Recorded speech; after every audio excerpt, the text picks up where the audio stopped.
mobile phone and related parts, with a threefold increase in domestic production and almost a 100-fold jump in exports of mobile phones over the last 6 years, the Indian mobile industry has matured.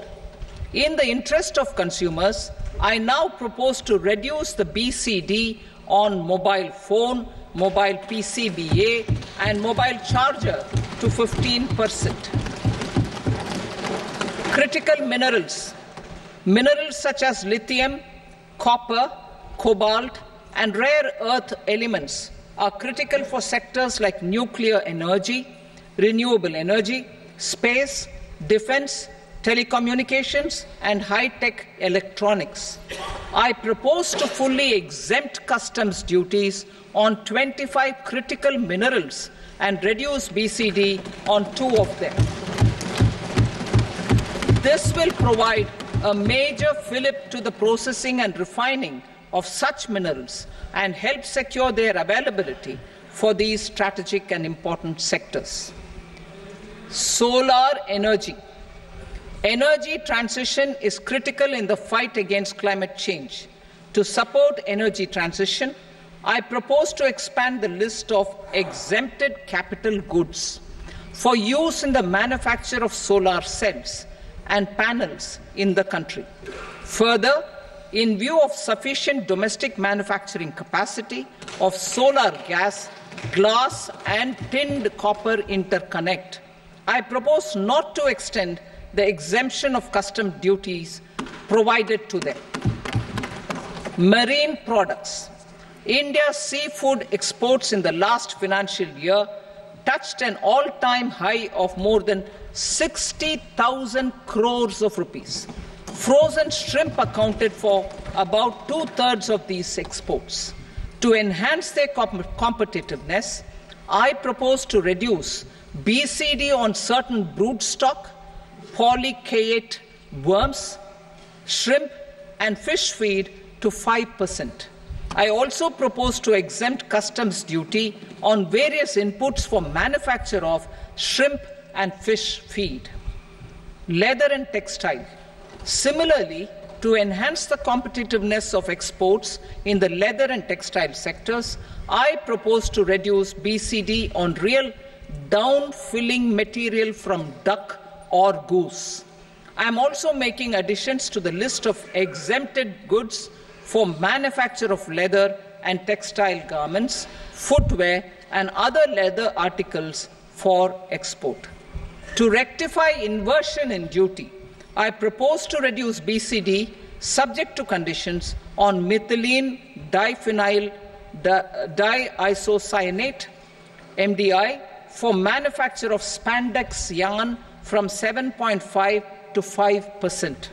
Furthermore, the export duty structure on raw hides, skin, and leather is proposed to be simplified and rationalized. Precious metals. To enhance domestic value addition in gold and precious metal jewelry in the country, I propose to reduce customs duties on gold and silver to 6% and that of platinum to 6.4%. Other metals. Steel and copper are important raw materials.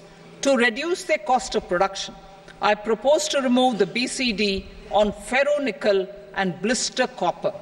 I am also continuing with nil BCD on ferrous scrap and nickel cathode and concessional BCD of 2.5% on copper scrap. Electronics. To increase value addition in the domestic electronics industry, I propose to remove the BCD subject to conditions on oxygen-free copper for manufacture of resistors. I also propose to exempt certain parts for manufacture of connectors. Chemicals and petrochemicals. To support existing and new capacities in the pipeline, I propose to increase the BCD on ammonium nitrate from 7.5% to 10%. Plastics. PVC flex banners are non-biodegradable and hazardous for environment and health. To curb their imports I propose to raise the BCD on them from 10 to 25%. Telecommunication equipment. To incentivize domestic manufacturing, I propose to increase the BCD from 10 to 15% on PCBA of specified telecom equipment. Trade facilitation. To promote domestic aviation and boat and ship MRO, I propose to extend the period for export of goods imported for repairs from 6 months to 1 year. I'll read that again. To promote domestic aviation and boat and ship maintenance, repair and operations, I propose to extend the period for export of goods imported for repairs from 6 months to 1 year. In the same vein, I propose to extend the time limit for re-import of goods for repairs under warranty from 3 to 5 years. I now move to direct taxes. We will continue our efforts to simplify taxes, improve taxpayer services, provide tax certainty, and reduce litigation while enhancing revenues for funding the development and welfare schemes of the government. It has been our endeavour to simplify taxation. We have taken a number of measures in the last few years, including introduction of simplified tax regimes without exemptions and deductions for corporate tax and for personal income tax. This has been appreciated by taxpayers. 58% of corporate tax came from the simplified tax regime in the financial year 22-23. Similarly, as per data available till now, for the last fiscal, more than 2/3 have availed the new personal income tax regime. Comprehensive review of the Income Tax Act. I am now announcing a comprehensive review of the Income Tax Act 1961. The purpose is to make the Act concise, lucid, easy to read and understand. This will reduce disputes and litigation, thereby providing tax certainty to the taxpayers. I will also bring down the demand embroiled in litigation. It is proposed to be completed in 6 months. A beginning is being made in the Finance Bill by simplifying the tax regime for charities, tedious rate structures, provisions of reassessment and such provisions, and capital gains taxation. Simplification for charities and tedious. Two tax exemption regimes. The two tax exemption regimes for charities are proposed to be merged into one.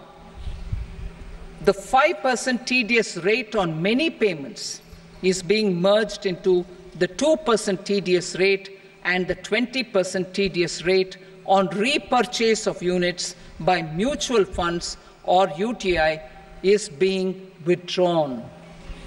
TDS rate on e-commerce operators is proposed to be reduced from 1 to 0.1%. Moreover, credit of TCS is proposed to be given in the TDS to be deducted on salary. Further, I propose to decriminalize delay for payment of TDS up to the due date of filing statement for the same.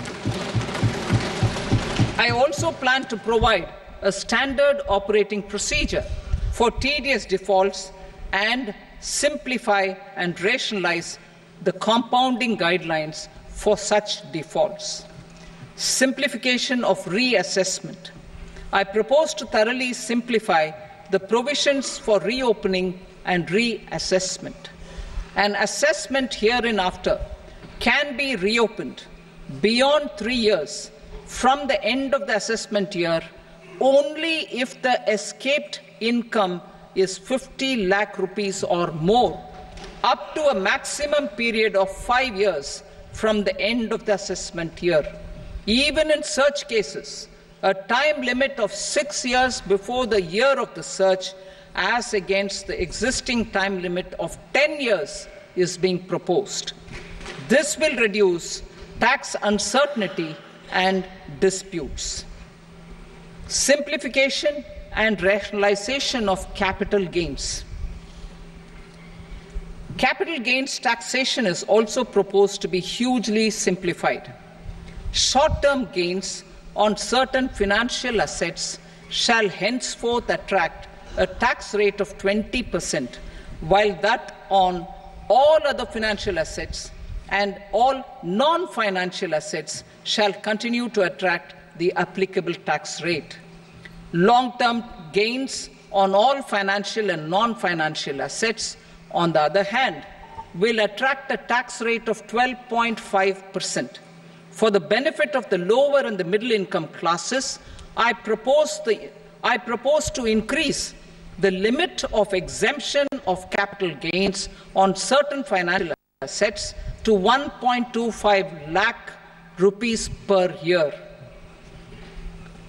Listed financial assets held for more than a year will be classified as long-term, while unlisted financial assets and all non-financial assets will have to be held for at least 2 years to be classified as long-term.